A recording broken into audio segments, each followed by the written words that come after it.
আসসালামু আলাইকুম, আমার নাম শোয়েব খান, আমি একজন স্টুডেন্ট। আমি প্রথমে ডক্টর জাকির নায়েককে অভিনন্দন জানাই যে শুধু মুসলিমরাই নয়, এখানে উপস্থিত সবাই আপনাকে নিয়ে গর্বিত। এখন স্যার, আমার প্রশ্নটা হলো, কিছুদিন আগে ইন্ডিয়ান নিউজ চ্যানেলে একটা খবর দেখিয়েছে যে এক মহিলাকে তার শ্বশুর ধর্ষণ করেছে, সে একজন মুসলিম। তখন মৌলভীরা ফতোয়া দিল যে মহিলা এখন তার শ্বশুরকে বিয়ে করবে, তার স্বামী এখন তার জন্য হারাম। এই ব্যাপারটা নিয়ে কিছু বলবেন? ভাই, এই ব্যাপারটা আসলে একটা গুরুত্বপূর্ণ ইস্যু মিডিয়ার কাছে। আর আপনারাও হয়তো জানেন যে কয়েক মাস আগে ইন্ডিয়াতে ইমরানা নামে একজন গৃহবধূ, তাকে তার শ্বশুর ধর্ষণ করেছিল। তখন ফতোয়া দেওয়া হয়েছিল, বেশিরভাগ ইন্ডিয়ান ওলামাই তখন ফতোয়া দিয়েছিলেন।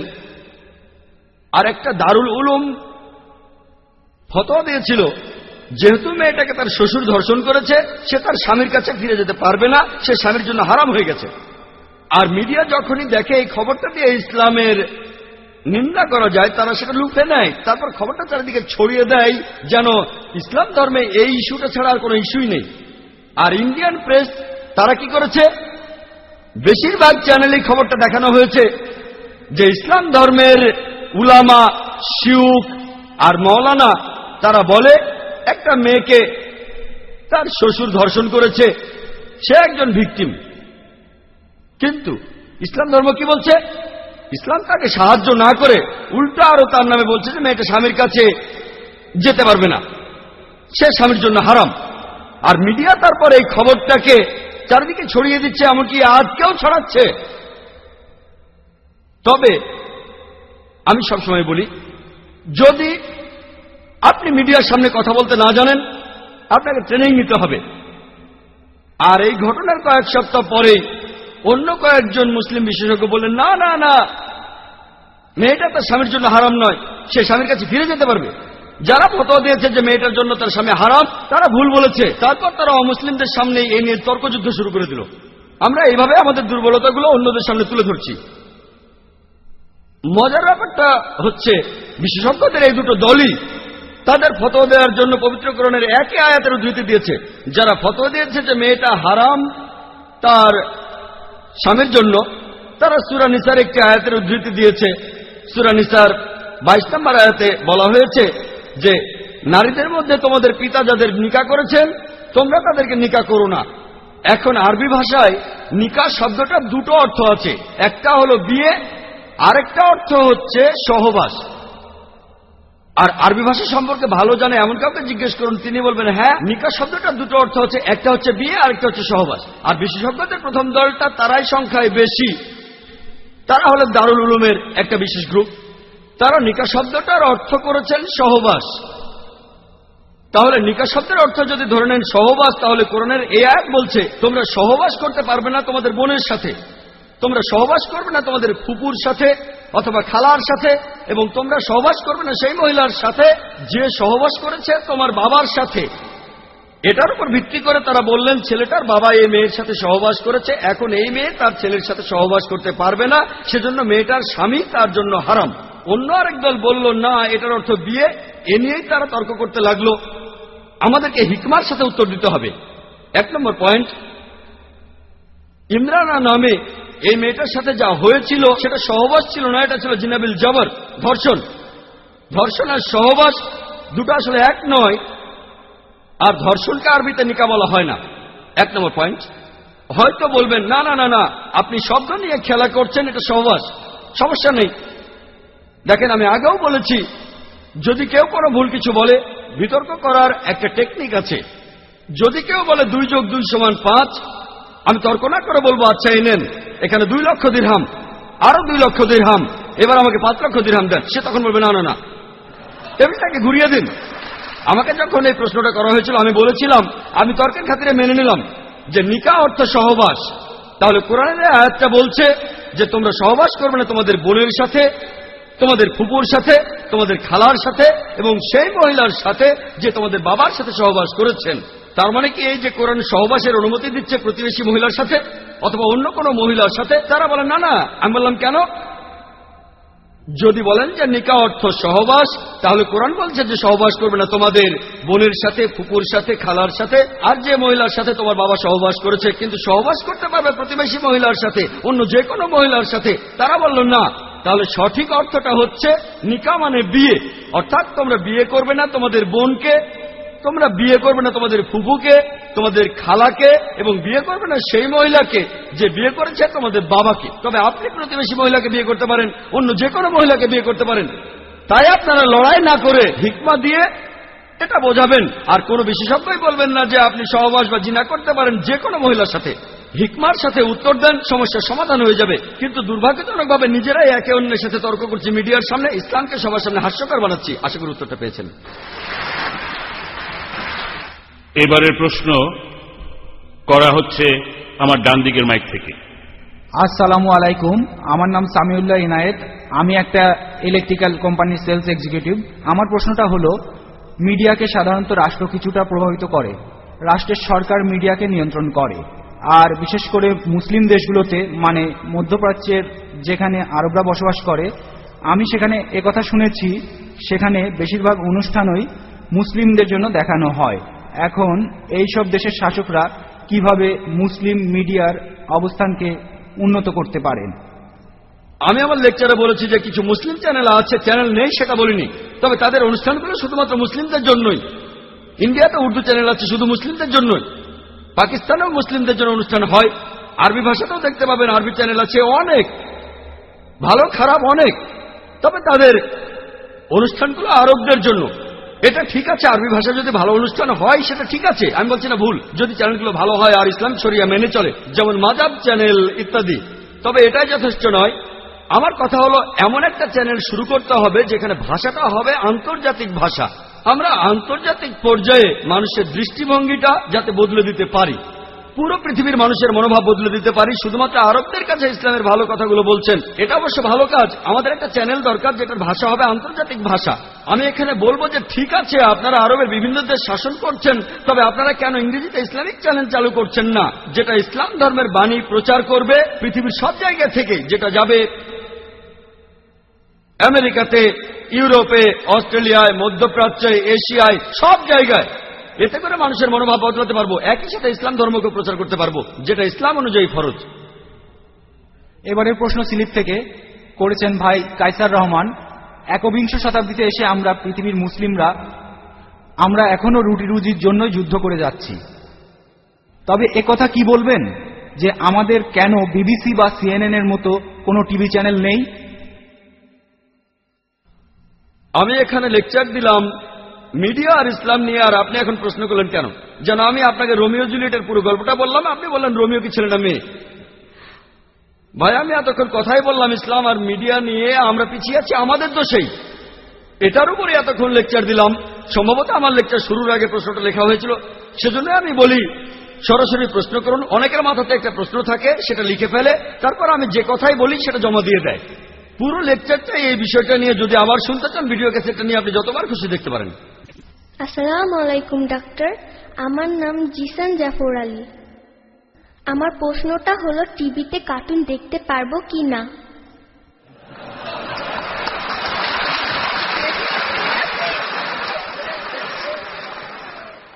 ভাই তুমি আসলে সত্যি খুব সুন্দর একটা প্রশ্ন করেছো যে আমাদের কার্টুন দেখার অনুমতি আছে কিনা।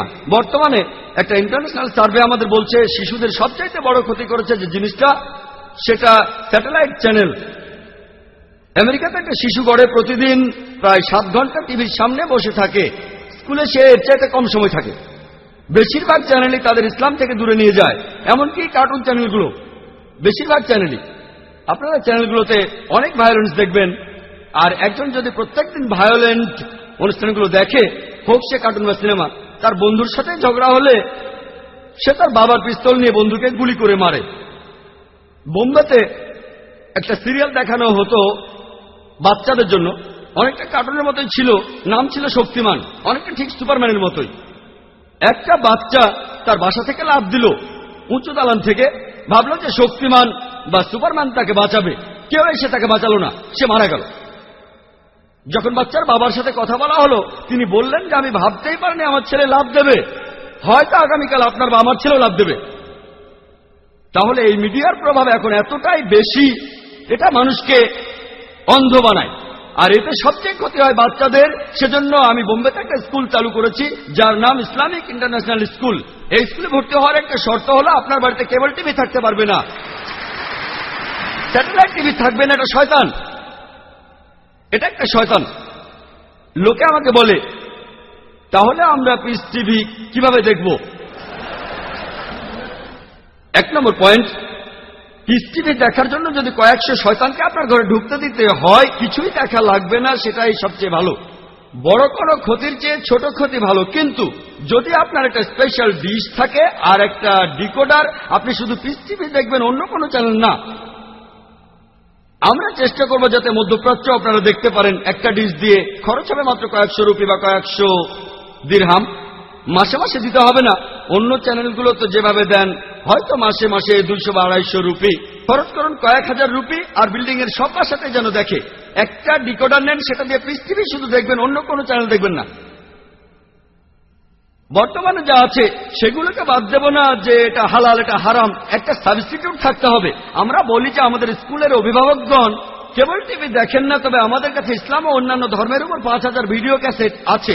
যদি প্রত্যেকদিন একটা করে দেখেন, প্রায় 3 ঘন্টার, সবগুলো থেকে শেষ করতে আপনার 13 বছরের বেশি সময় লাগবে। এই সময়ের মধ্যে আপনার ছেলে বা মেয়ে স্কুল থেকে পাশ করে চলে যাবে যদি প্রতিদিন একটা করে দেখেন। আমাদের লাইব্রেরিতে আরো নতুন ভিডিও আসবে, 13 বছরে আরো 5000 নতুন ভিডিও থাকবে ইনশাল্লাহ।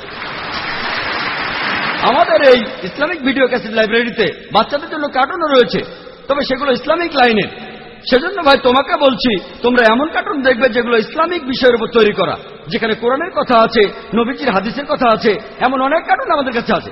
এই কার্টুনগুলো আপনাকে ইসলামের কাছাকাছি নিয়ে যাবে, ইসলাম থেকে দূরে নিয়ে যাবে না। এছাড়া যে কার্টুনগুলো আছে, Tom and Jerry, Batman, Superman, এগুলোর মধ্যে কোনো নীতি কথাই নেই। এগুলো আপনাকে আল্লাহর কাছ থেকে দূরে নিয়ে যাবে। এগুলোতে অনেক ভায়োলেন্স থাকে, সেজন্য ইসলামিক কার্টুন দেখবেন, যেমন মুসলিম স্কাউট, এরকম আরো অনেক কার্টুন, যেমন ফতে সুলতান, যেগুলোতে একটা নৈতিক গল্প আছে, আর এগুলো আপনাকে ইসলামের দিকে নিয়ে আসবে। তাই ভাই, তুমি যদি কার্টুন দেখতে চাও, ইসলামিক কার্টুন দেখো, যেটা আল্লাহর পথে তোমাকে নিয়ে আসবে, কিন্তু সেই কার্টুন না যেগুলো আল্লাহর পথ থেকে দূরে নিয়ে যাবে। আশা করি উত্তরটা পেয়েছো। এবারের প্রশ্নটা করেছেন ভাই মোহাম্মদ হোসেন আসাদি। আমাদের নবীজি সাল্লাল্লাহু আলাইহি ওয়াসাল্লামের সময়ে কাফিররা ইসলামের বিরুদ্ধে যে মিথ্যা খবর প্রচার করত, সেগুলোতে পরে ইসলামের উপকারী হয়েছে। আপনার মনে হয় না এমনকি এবারও একই ঘটনা ঘটবে? ভাই, আপনি বললেন যে আমাদের নবীজির সময় অনেকে ইসলামের বিরুদ্ধে মিথ্যে প্রচারণা চালিয়েছিল, তাতে ইসলামের উপকারী হয়েছে, আর আমরাও সবসময় সেটাই চাই। আমার মনে আছে একবার আমি ইংল্যান্ডে গিয়েছিলাম, টেররিজম জিহাদের উপর একটা লেকচার দিয়েছিলাম, আর স্বাভাবিকভাবে ওসামা বিন লাদেনকে নিয়ে প্রশ্ন ছিল, আর আমি বলেছিলাম, সেখানে উত্তরে বলেছিলাম যে সবচেয়ে বড় টেররিস্ট হল জর্জ বুশ। একজন তরুণ যুবক সে চেয়ার ছেড়ে উঠে দাঁড়ালো আর বলল, জর্জ বুশের মৃত্যু হোক। সবাই হাততালি দিল। এখন একজন দায়ী হিসেবে আমি সেখানে অমুসলিমদের বোঝাতে গিয়েছি হিকমার সাথে। তখন সেই তরুণ উঠে দাঁড়িয়ে বলে ফেলল, জর্জ বুশের মৃত্যু হোক। আর বিশ্বাস করুন, আমার সব চেষ্টা বিফলে চলে গেল। আমি একজন দায়ী। সবাই হাততালি দিল, আর আমি তখন উঠলাম আর তখন বললাম, আমাদের নবীজির সময়ে 2 জন ওমর ছিলেন, তারা দুজনে ইসলামের ঘোর বিরোধী ছিলেন, আর নবীজি আল্লাহর কাছে দোয়া করলেন, অন্ততপক্ষে একজন ওমরকে হেদায়েত করো। আর ওমর ইবনে খাতাব রাদিয়াল্লাহু আনহু তিনি মুসলিম হলেন। তাই আমরা আল্লাহর কাছে দোয়া করব, জর্জ বুশকে তুমি হেদায়েত করো। আমরা কেন জর্জ বুশের মৃত্যু কামনা করব? যদি সে ইসলামের ঘোর শত্রু হয় আর আল্লাহ তাকে হেদায়েত করেন, সে তাহলে ইসলামের পক্ষ নিয়ে লড়াই করবে। তাই আমরা দোয়া করব আল্লাহ তাআলার কাছে, জর্জ বুশকে হেদায়েত করো, তুমি নির্দেশনা দাও। আর যখন এই কথাটা বললাম, কোন মিডিয়ায় বলতে পারলো না আমি যা বলেছি সেটা ভুল। তাই হিকমার সাথে উত্তর দেব, আর আল্লাহ তাআলার কাছে দোয়া করব তিনি যেন এই লোকগুলোকে হেদায়েত করেন। আমিন। এভাবে ইসলাম ধর্ম সব সময় সবার উপরেই থাকবে। এবারের প্রশ্ন বাম দিকের মাইক থেকে। আসসালামু আলাইকুম ওয়া রাহমাতুল্লাহি ওয়া বারাকাতুহু। আমার নাম খালেদ হোসেন, আর আমি একটা প্রতিষ্ঠানে ইলেকট্রিক্যাল ইঞ্জিনিয়ার হিসেবে কর্মরত আছি। আমার প্রশ্নটা হলো, ইসলাম কি মিডিয়ার অনুমতি দেয়? কারণ নবীজি মুহাম্মদ সাল্লাল্লাহু আলাইহি সাল্লামের সময়ে জনগণের সাথে যোগাযোগের তেমন কোনো মাধ্যম ছিল না। একথা আপনি বললেন। তাই আপনি কি কোরআনের কোনো সূরার উদ্ধৃতি দেবেন অথবা কোনো সহিহ হাদিস? ধন্যবাদ। ভাই, আপনি প্রশ্ন করলেন যে নবীজি সাল্লাল্লাহু আলাইহি সাল্লামের সময় জনগণের সাথে যোগাযোগের তেমন কোনো মাধ্যম ছিল না, তাহলে ইসলাম কি মিডিয়ার অনুমতি দেয় আর কোরআন বা হাদিসের কোনো উদ্ধৃতি আছে কিনা? ভাই, একটা কথা বলি, ইবাদতের কথা যদি বলতে হয়, যেটা বলা হয়েছে যে এটা ফরজ, এটা হলো ইসলামিক শরিয়া। অন্যান্য ব্যাপারে, দৈনন্দিন জীবনের বিভিন্ন ব্যাপারে যেগুলোকে হারাম বলা হয়েছে সেগুলো হারাম, বাদবাকিগুলো হালাল। যেমন ধরুন, শুকরের মাংস খাওয়া হারাম, হারাম। মদ খাওয়া হারাম, এমন কথা বলা না হলে হালাল। আপনাকে একটা প্রশ্ন করি, কোরআন বা হাদিসে কি এমন কথা বলা আছে যে আম খাওয়া হালাল? তাহলে কি আপনি বলবেন যে আম খাওয়া হারাম? তাহলে ইবাদতের ক্ষেত্রে যেগুলোকে বলা হয়েছে সেগুলো ফরজ, এটা শুধু ইবাদতের ক্ষেত্রে। আর জীবনযাপনের ক্ষেত্রগুলোতে যেগুলোকে হারাম বলা হয়েছে সেগুলো বাদে বাকিগুলো হালাল। না হলে হয়তো বলবেন, ভাই জাকির, আপনি আম খাচ্ছেন কেন? আমি আম পছন্দ করি, কারণ আমি ইন্ডিয়া থেকে এসেছি, আমি আমার দেশ নিয়ে গর্বিত, আর আমার দেশের আম সেটা নিয়েও গর্বিত। এখন আপনি আমাকে পবিত্র কোরআন বা হাদিসের কোন উদ্ধৃতি দেখান যে মিডিয়া হারাম। কিন্তু না, আমি আপনাকে প্রমাণ দেখাচ্ছি। নবীজি মুহাম্মদ সাল্লাল্লাহু আলাইহি সাল্লাম কি করেছিলেন? তিনি চিঠি লিখেছিলেন অমুসলিম রাজাদের উদ্দেশ্যে, যেমন আবিসিনিয়ার রাজাকে, ইয়েমেনের রাজাকে, পার্সিয়ায়। নবীজি সেই চিঠিগুলোতে পবিত্র কোরআনের সূরা ইমরানের 64 নম্বর আয়াতের উল্লেখ করেছিলেন, কুল ইয়া আহলাল কিতাব, বলো হে কিতাবীগণ, তাআলা ইলা কালিমাতিন সাওয়াইন বাইনানা ওয়া বাইনাকুম, এসো সেই কথায় যাহা তোমাদের এবং আমাদের মধ্যে এক। প্রথম সাদৃশ্য কি? আল্লাহ নাফুদা ইল্লাল্লাহ ওয়া লা নুশরিহু কাবিহি শাইয়্যা, কোনো কিছুকেই তার শরীক করি না। ওয়া লা ইয়াত্তাখিযা বা'দুন বা'দান আরবাবা মিন দুনিল্লাহ, আমরা আমাদের মধ্য থেকে কাউকে আল্লাহ ব্যতীত রব হিসেবে গ্রহণ করি না। ফায়াতাল্লাহ, যদি তারা মুখ ফিরিয়ে নেয়, ফাকুলু শাহাদু, তোমরা সাক্ষী থাকো, বি আন্না মুসলিমুন, আমরা মুসলিম, আল্লাহর সামনে নতজানু হই। নবীজি চিঠিগুলো লিখিয়েছিলেন, তারপর ঘোড়ায় করে পাঠিয়েছিলেন, আজকের দিনের মার্সিডিজ গাড়ি, অথবা আর কি বলতে পারেন, জেট প্লেন। বিভিন্ন দেশে পাঠিয়েছিলেন, তাদেরকে ইসলাম গ্রহণ করতে বলেছেন। সেটাই ছিল সে সময়ের মিডিয়া। চিন্তা করেন, চিঠিগুলো লিখিয়েছিলেন আর তারপর ঘোড়ায় করে সেগুলো বিভিন্ন দেশে পাঠিয়েছিলেন। নবীজি সাল্লাল্লাহু আলাইহি সাল্লাম তার সময়ের মিডিয়াকে পুরোপুরি ব্যবহার করেছিলেন। যদি আজকের দিনে নবীজি সাল্লাল্লাহু আলাইহি সাল্লাম বেঁচে থাকতেন, আমার ধারণা তিনিও আজকের এই মিডিয়াকে পুরোপুরিভাবে ব্যবহার করতেন। তবে সেটা ইসলামের শরিয়া মেনেই হতো, হারাম কোনো কিছু ব্যবহার করা হতো না। হারাম কিছু ব্যবহার করা যাবে না, হালাল উপায়ে হবে। যেমন একটা ছুরি ব্যবহার হয় ভালো কাজে, আবার খারাপ কাজেও। ছুরি ব্যবহার করা হারাম না, তাই মিডিয়া আসলে হারাম না। যদি বেশিরভাগ লোক ভাবে যে মিডিয়া হারাম, আমরা এখন এই মিডিয়াকে হালাল কাজে ব্যবহার করব, টেবিলটাকে উল্টে দেব। ইসলামিক শরিয়ার নিয়মগুলো মেনে হালাল উপায়ে ব্যবহার করব, তখন হয়তো আল্লাহ সুবহানাহু ওয়া তাআলার কাছে বলতে পারবো, আমরা আমাদের ক্ষুদ্র সামর্থ্যে যথাসাধ্য চেষ্টা করেছি ইসলাম প্রচার করার জন্য। কারণ আমাদের কাজ হলো ইসলাম প্রচার করা। আল্লাহ বলেছেন, ফাযাক্কির ইন্নামা আনতা মুযাক্কির, আমাদের কাজ ইসলাম প্রচার করা, আর মানুষকে হেদায়েত করা সেটা আল্লাহ সুবহানাহু ওয়া তাআলার হাতে। আশা করি উত্তরটা পেয়েছেন। এবারের প্রশ্নটা করেছেন তানভীর খান। হিন্দু অথবা অমুসলিম মিডিয়াকে উত্তর দেওয়ার জন্য আমাদের কি গীতা, বাইবেল ইত্যাদি পড়া উচিত? ভাই, আপনি প্রশ্ন করলেন যে হিন্দু বা অমুসলিম মিডিয়াকে উত্তর দেওয়ার জন্য আমাদের কি গীতা বা বাইবেল পড়া উচিত? এটা আসলে ইসলামের ঠিক ফরজ না, এটা হলো মুস্তাহাব, আপনি পড়তে পারেন। কারণ আল্লাহ তাআলা বলেছেন, আমিও এই আয়াতের কথা বলেছিলাম আগের প্রশ্নের উত্তরে। সূরা ইমরানের 64 নম্বর আয়াতে বলা হয়েছে, তাআলা ইলা কালিমাতিন সাওয়াইন বাইনানা ওয়া বাইনুকুম, এসো সেই কথায় যাহা আমাদের এবং তোমাদের মধ্যে এক। এখন আমরা এক কথায় কিভাবে আসবো যদি তাদের ধর্মগ্রন্থগুলো না পড়ি? এজন্য অন্য ধর্মের ধর্মগ্রন্থ পড়া উচিত, তবে ফরজ না। আমি বলবো এটা মুস্তাহাব। এই কৌশলের কথা বলেছেন আল্লাহ সুবহানাহু ওয়া তাআলা এবং আমাদের নবীজি। আমাদের নবীজি বলেছেন, বাল্লিগু আন্নি ওয়ালাউ আয়া, মাত্র একটা আয়াত জানলেও প্রচার করো, এটা সহিহ বুখারীর হাদিস। এরপরে আরো বলা হয়েছে, আহলে কিতাবীদের গ্রন্থ থেকে উদ্ধৃতি দিলেও কোনো সমস্যা নেই। তাহলে অন্য ধর্মের গ্রন্থগুলো পড়া হলো একটা কৌশল, যেটা দেখিয়েছেন আমাদের নবীজি, আর পবিত্র কোরআনেও আছে। যদি এমনটা করতে পারেন তাহলে খুবই ভালো। তবে এখানে আপনাকে বাইবেলে হাফেজ হতে হবে না, বেদে হাফেজ হতে হবে না, বা গীতায় হাফেজ হতে হবে না। আপনাকে জানতে হবে দেওয়ার জন্য কোন অনুচ্ছেদগুলো লাগবে। এত সময় দেওয়া লাগবে না যেটা কোরআনের পেছনে দেন। সময় নষ্ট করবেন না। এমনকি আমিও বাইবেলে হাফেজ নই, কোরআনেও হাফেজ নই। কোরআনে হাফেজ হতে চাই, তবে এখনো নই। বেদে হাফেজ নই বা ভগবত গীতায় হাফেজ নই, তবে আমি বেদের সেই অনুচ্ছেদগুলো জানি যেগুলো দেওয়ার কাজে লাগে, বাইবেলের সেই অনুচ্ছেদগুলো জানি যেগুলো মিশনারিরা বলে। ভাবতে পারেন যে আমি মিশনারিদের চাইতে বেশি জানি। ইনশাআল্লাহ, আলহামদুলিল্লাহ আমি জানি। আমি আসলে এই কৌশলটা শিখেছি শেখ আহমেদ দেদাদের কাছে। মাশাআল্লাহ, তিনি আমাকে অনুপ্রাণিত করেছিলেন। আল্লাহ তাকে জান্নাতে দাখিল করুন। তিনি হাজারো মুসলিম তরুণকে অনুপ্রাণিত করেছেন, এমনকি আমাকেও। তাই আপনি সময় নষ্ট করবেন না, তবে আপনি সেই অনুচ্ছেদগুলো পড়বেন যেগুলো দাওয়ার কাজে লাগবে, আর তাদের কাছে বলবেন ইসলাম ধর্মের বাণী যে কোরআন বলছে আমাদের সাদৃশ্যের কথা, তাআলা ইলা কালিমাতিন সাওয়াইম বাইনানা ওয়া বাইনাকুম। এভাবে কাজ করলে ইনশাআল্লাহ আপনার পক্ষে ইসলামের বাণী প্রচার করা সহজ হবে। আপনাদের কাছ থেকে অনেক অনেক প্রশ্ন আসছে, কিন্তু আমাদের হাতে সময় কম, সব প্রশ্নের উত্তর দিতে পারব না। শাকিল আহমদ প্রশ্ন করেছেন, দয়া করে আমাদের বলেন আপনার টিভি চ্যানেলে আমাদের কি পরিমাণ টাকা ইনভেস্ট করা উচিত? ভাই, আপনি প্রশ্ন করলেন যে কত টাকা দেবেন। পিস টিভি চালাতে গেলে কত টাকা ইনভেস্ট করবেন? তখন সময়ের অভাবে গড চ্যানেল সম্পর্কে বেশি কিছু বলতে পারিনি।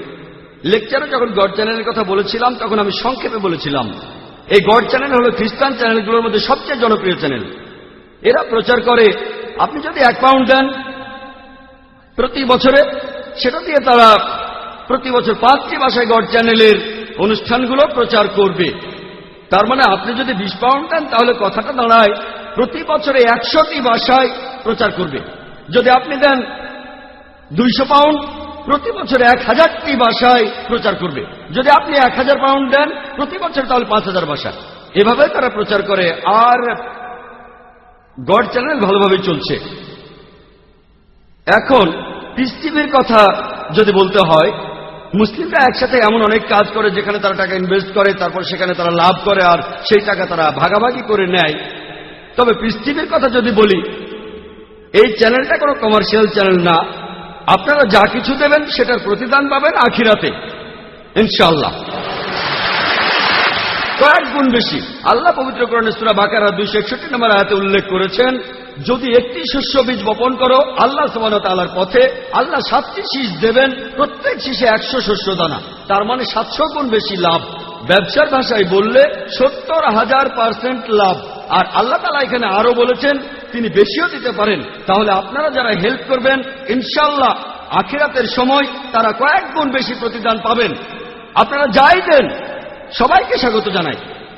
আল্লাহ এটা দেখবেন না যে আপনি কত দিয়েছেন, তিনি দেখবেন আপনি কত পার্সেন্ট দিয়েছেন। একজন ধনী লোক যদি আমাকে অনেক টাকা দেয়, $1,00,000 বা $1,000,000, এই ধনী লোকের কাছে এই টাকাটা হয়তো তার সম্পদের 1%-এরও কম। কোন গরিব লোক $10 দিল, যেটা তার সঞ্চয়ের 50%, সে বেশি সওয়াব পাবে। আমাদের চ্যানেলটা আসলে চলবে আল্লাহর সাহায্যে। আমি যে দাওয়া দেই, আমি কিন্তু নিজেকে খুব বেশি বুদ্ধিমান মনে করি না। বিশ্বাস করুন, আমি তোতলা ছিলাম। যারা আমাকে ছোটবেলা থেকে চেনেন তারাও জানে আমি তোতলা ছিলাম। কেউ জিজ্ঞেস করলো তোর নাম কি, আমি বললাম জাকির। এই অবস্থা ছিল। আমি অবশ্য মুসা নবীর দোয়াটা পড়ি, উনিও তোতলা ছিলেন। রাব্বি ইশরাহ লি সাদরি ওয়া ইয়াসসির লি আমরি ওয়াহলুল উকদাতাম মিন লিসানি ইয়াফকাহু কাওলি। হে আমার প্রভু, আমার বক্ষ প্রশস্ত করিয়া দাও, আমার জিহ্বার জড়তা দূর করিয়া দাও, যাহাতে লোকে আমার কথা বুঝিতে পারে। তাই আল্লাহ সাহায্য করবেন। আমি নিজেকে খুব বুদ্ধিমান ভাবি না, তাই এখানে আমাদের আসলে আল্লাহর সাহায্য দরকার। আর আল্লাহ বিভিন্ন উপায়ে তার বান্দাদের সাহায্য করেন। আপনারা যত টাকাই দেন না কেন, এখানে আমি আবারও বলবো সেটার পার্সেন্টেজটা দেখেন। আমি আপনাদের বলবো আপনারা টাকার পরিমাণটা দেখবেন না, আপনি ঠিক করবেন যে ইনশাআল্লাহ আমি যে যাকাত দেই তার পাশাপাশি আমার প্রতি মাসের ইনকামের 20% দেব পিস টিভিকে, 25%, 30%। কেউ যদি গরিব হয়ে থাকে সে হয়তো বলবে যে আমি সম্পত্তি থেকে দিয়ে দেব 20%, সেটার পরিমাণ হতে পারে $100। কিন্তু সে বিলিয়নিয়ার হলে সেই 20% হতে পারে $1 বিলিয়ন। তখন তার হার্ট টিকটিক, এত টাকা দিয়ে দেব। কিন্তু ভুলে যাচ্ছেন যে কুফরি করার জন্য আপনার কাছে আরো 80% আছে। একজন ভালো ব্যবসায়ী এই পার্সেন্টেজটা বাড়াবে। তাই আমি ধনী লোকদের সবসময় বলি, যখন দান করছেন আপনার ইনকামের একটা পার্সেন্টেজ সেখানে দান করুন। এটা করলে আখিরাতে আপনাদের জন্য সুসংবাদ থাকবে। আল্লাহ সুবহানাহু ওয়া তাআলা আপনাকে কখনোই ঠকাবেন না, আপনি সেরা পুরস্কারটাই পাবেন। তাই আপনারাই ঠিক করুন 20%, 25%, 30% যত ইনকাম করব তার এত পার্সেন্ট জাকাতের পাশাপাশি আল্লাহর পথে খরচ করব, আর ইনশাআল্লাহ আল্লাহ আপনাকে প্রতিদান দেবেন এই জীবনে এবং আখিরাতে। আশা করি উত্তরটা পেয়েছেন। পরের প্রশ্ন পুরুষদের মধ্য থেকে। হ্যাঁ, আসসালামু আলাইকুম। ওয়ালাইকুম আসসালাম। আমার নাম Riaz Ahmed, sales and marketing এর চাকরি করি। আপনার কাছে আমার প্রশ্নটা হলো, আমরা সবাই এটা জানি যে পশ্চিমা মিডিয়া ইসলাম আর মুসলিমদের সম্পর্কে অনেক ভুল খবর ছড়াচ্ছে, আমরা এটা সবাই জানি। তবে এটার চাইতেও খারাপ ব্যাপার হলো, এমনকি কিছু মুসলিম দেশেও আমরা দেখি, এমনকি এই মধ্যপ্রাচ্যেও আমরা এমনটা দেখি, এখানকার মিডিয়াতেও একই কথা বলা হচ্ছে, এখানেও মুসলিমদের টেররিস্ট বলা হচ্ছে। ভাই, আপনি প্রশ্ন করলেন যে মিডিয়া ইসলামকে মিথ্যা অপবাদ দিচ্ছে, দুর্ভাগ্যজনকভাবে কিছু মুসলিমও তাদের শব্দ ব্যবহার করছে। এই ব্যাপারটা জানতে চাইলে সেই সব মুসলিমদের প্রশ্ন করুন, আমাকে না, সেই লোকগুলোকে জিজ্ঞেস করুন। আর কিছু মুসলিম এই ব্যাপারগুলো সম্পর্কে ভালো করে জানে না বলে এই অভিযোগগুলো মেনে নেয়। যেমন ধরুন, এক মুসলিম একবার আমাকে বলেছিল তালেবানরা খারাপ, আসলে কিন্তু তিনি তালেবানদের শত্রু ছিলেন না। তাই মাঝে মধ্যে এখন মিডিয়া আমাদের অনুষ্ঠানের মাঝে এতটাই আচ্ছন্ন করে রাখে, আমরা যা শুনি, আমরা যা দেখি, তার সবকিছু বিশ্বাস করি। তাই একজন মুসলিম হিসেবে আমরা যেটা করব, আমরা সেই সব মুসলিমদের ভুল ধারণাগুলো ভেঙে দেওয়ার চেষ্টা করব, পাশাপাশি মিডিয়ার মিথ্যাচারের প্রতিবাদ জানাবো। আর ইনশাআল্লাহ আমরা যুক্তি দিয়ে কথা বলবো, এমন করবো না যে আমরা ঠিক বলছি। আমরা যুক্তি দিয়ে বোঝাবো যে ইসলাম হলো সত্যের ধর্ম, ইসলাম হলো শান্তির ধর্ম, আর শুধুমাত্র ইসলামের মাধ্যমে এই পৃথিবীতে শান্তির প্রতিষ্ঠা সম্ভব, ইসলাম ছাড়া আর কোনো পথ নেই। আল্লাহ পবিত্র কোরআনে সূরা ইমরানের 19 নম্বর আয়াতে উল্লেখ করেছেন, ইন্না দ্বীনা ইনদাল্লাহিল ইসলাম, আল্লাহর কাছে একমাত্র গ্রহণযোগ্য দিন হলো ইসলাম, যার অর্থ নিজের ইচ্ছাকে আল্লাহর কাছে সমর্পণ করে শান্তি অর্জন করা। হ্যাঁ ভাই। আসসালামু আলাইকুম। আমার নাম আমিনুল্লাহ শরীফ, আমি পেশায় একজন অ্যাকাউন্টেন্ট, আর আমি গর্বিত যে আমরা স্বদেশী ইন্ডিয়া থেকে এসেছি। জিহাদের উপর আপনার লেকচারটা খুবই সুন্দর আর শিক্ষণীয় ছিল। আমার প্রশ্নটা হলো, আমার ধারণা এখানে বেশিরভাগ লোকই এমনটা মনে করে যে ওসামা বিন লাদেন আসলে জিহাদ করছে। আমার অনেক সহকর্মী আর অন্যান্য লোকজন তারা প্রশ্ন করে যে এটা আসলে জিহাদ কি না। এখন এসব ব্যাপারে আমরা জানি না, তাদের কিভাবে বোঝাবো। আমার দ্বিতীয় প্রশ্নটা হলো, এটা যদি জিহাদ না হয় তাহলে এটাকে কি বলা যায়, ইসলাম এ ব্যাপারে ভাই, কি আপনি বলে? প্রশ্ন করলেন যে ওসামা বিন লাদেন জিহাদ করছেন কি না। ভাই, ওনার সাথে আমার কখনো দেখা হয়নি, ব্যক্তিগতভাবে তাকে আমি চিনিও না। সিএনএন আর বিবিসির খবরের উপর ভিত্তি করে আমি উত্তরটা দিতে পারবো, সেজন্য কোনো মন্তব্য করব না। আমার সাথে কখনো দেখা হয়নি, অনেক খবরই জানি, অনেকের সাথে দেখা হয়নি, জর্জ বুশের সাথেও কখনো দেখা হয়নি। কিন্তু যেহেতু সিএনএন এর খবর দেখছি আর খবরগুলো বিশ্লেষণ করে বুঝতে পারছি যে তারা যে খবরটা দেখাচ্ছে সেটা সঠিক। তবে এই কথাটা বলতে পারি, আমি জিহাদ করছি, আলহামদুলিল্লাহ আমি জিহাদ করছি, আমি সংগ্রাম করছি, আমি আল্লাহ তাআলার পথে সংগ্রাম করছি। জিহাদ অর্থ চেষ্টা করা, সংগ্রাম করা। আমি আমেরিকান পুলিশদেরও একই কথা বলেছিলাম যে আমি জিহাদ করছি, আমি চেষ্টা করছি, আমি সংগ্রাম করছি। সে জিহাদ করছে কিনা সেটা আমি জানি না, তার সাথে কখনো দেখা হয়নি। আর আল্লাহ তাআলা কিয়ামতের দিন আপনাকে প্রশ্ন করবেন না যে ওসামা বিন লাদেন জিহাদ করেছে কিনা। আজকে সর্বশেষ প্রশ্ন মহিলাদের মধ্য থেকে। বিসমিল্লাহির রহমানির রহিম। আমার নাম ডক্টর ফেরদৌস। আমার প্রশ্নটা হলো, রাসূলুল্লাহ সাল্লাল্লাহু আলাইহি ওয়াসাল্লামের হাদিস থেকে আমরা দাজ্জালের বিভিন্ন বৈশিষ্ট্য সম্পর্কে জানতে পারি। এমন বেশ কিছু হাদিস আমাদের বলে যে দাজ্জাল পৃথিবীর সব বাড়িতেই যাবে, সে তোমাকে এমন পানি দেখাবে যেটা পান করতে পারবে না, এমন আগুন দেখাবে যেটাতে তুমি পড়বে না। আমরা কি টেলিভিশনকে এমন একটা দাজ্জাল বলতে পারি না? বোন, আপনি প্রশ্ন করলেন যে একটা সহিহ হাদিসে দাজ্জালের কথা বলা হয়েছে। অনেক বিশেষজ্ঞ বলেন, আর আপনি এর কথা বললেন যে কিছু কিছু বিশেষজ্ঞ বলেন যে এই টেলিভিশন কানা আর দাজ্জাল, এক চোখের দাজ্জাল, স্ক্রিনের হলো একটা চোখ, তাই টিভি হলো দাজ্জাল। এখন এই টিভিকে দাজ্জাল বলা যায় কিনা আমরা আসলে নিশ্চিতভাবে বলতে পারি না যে টেলিভিশনই হচ্ছে দাজ্জাল। এখানে আমরা কি করতে পারি, আমাদের নবীজি সাল্লাল্লাহু আলাইহি সাল্লাম বলেছেন, যখন তোমরা সালাতের জন্য দাঁড়াবে কোনো ফাঁকা জায়গা রেখো না, ফাঁকা জায়গা পূরণ করো যাতে করে শয়তান সেখানে দাঁড়াতে না পারে। সহিহ বুখারী 1 নম্বর খণ্ড, বুক অব আজানের 75 অধ্যায়ের 692 নম্বর হাদিস। এই হাদিসটা এছাড়াও আছে, সেটা সুন্নান আবু দাউদে 1 নম্বর খণ্ড, বুক অব সালাতের 245 নম্বর অধ্যায়ের হাদিস নম্বর 666। যখন তোমরা সালাতের জন্য দাঁড়াবে কাঁধে কাঁধ লাগিয়ে দাঁড়াও, ফাঁকা জায়গা পূরণ করো যাতে শয়তান ঢুকতে না পারে। যদি আপনি মনে করেও থাকেন টিভি একটা দাজ্জাল, তাহলে সে দাজ্জালকে মুসলিম বানিয়ে নিন। এই মিডিয়ার চেহারা পাল্টে দিয়ে এটা দিয়ে ইসলাম প্রচার শুরু করে দিন। এমন কোনো প্রমাণ নেই যে টেলিভিশন একটা দাজ্জাল। তবে আপনি যদি টিভিকে দাজ্জাল মনে করেও থাকেন, তাহলে আমরা কি করব? আমরা এই মিডিয়াকে ব্যবহার করব সত্য প্রচারের কাজে, যাতে করে আল্লাহ সুবহানাহু ওয়া তাআলার কাছে বলতে পারি যে আমরা ইসলাম প্রচারের জন্য যথাসাধ্য চেষ্টা করেছি, এই পৃথিবীতে ইসলামের বাণী ছড়ানোর চেষ্টা করেছি পুরো মানুষ জাতির জন্য। ওয়া আখিরু দাওয়ানা আলহামদুলিল্লাহি রাব্বিল আলামিন। মোহাম্মদ আরিফ জুলফার এবার অনুষ্ঠান শেষ করবেন। ধন্যবাদ। আমি এখানে উপস্থিত সবার পক্ষ থেকে ডাক্তার জাকির নায়েককে আমার ধন্যবাদ জানাচ্ছি। জাযাকাল্লাহ খায়ের। আল্লাহ আপনাদের সবাইকে শান্তিতে রাখুন। আসসালামু আলাইকুম ওয়া রাহমাতুল্লাহ।